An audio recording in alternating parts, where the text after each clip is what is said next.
աջակցել ենք հայկական իշխանությունների ջանքերը հասնելու համար Ադրբեջանի հետ խաղաղության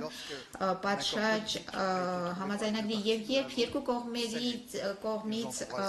քաղաքական համաձայնության հասան, մենք ողջունել ենք եւ մենք քաջալերում ենք Ադրբեջանին ստորագրել այս համաձայնագիրը, որպեսզի այսպիսի տարածաշրջանում, որը շատ կարևոր է, կենտրոնական դեր ունի եւ դրա առիթը կունենանք խոսելու Երևանյան երկխոսության շրջանակում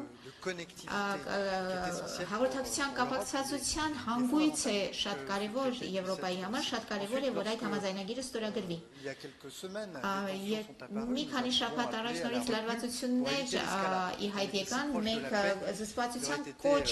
արեցինք, որովհետև այսքան մոտ խաղաղությանը իսկապես ողբերգական կլիներ, որ բռնության պատճառով եւս մեկ անգամ հարցի տակ դրվի խաղաղությունը։ Ես եւս մեկ անգամ նշում եմ, որ մենք ցանկանում ենք, որ քաղաքական համաձայնության կարողանան գալ եւ համաձայնագիրը ստորագրվի։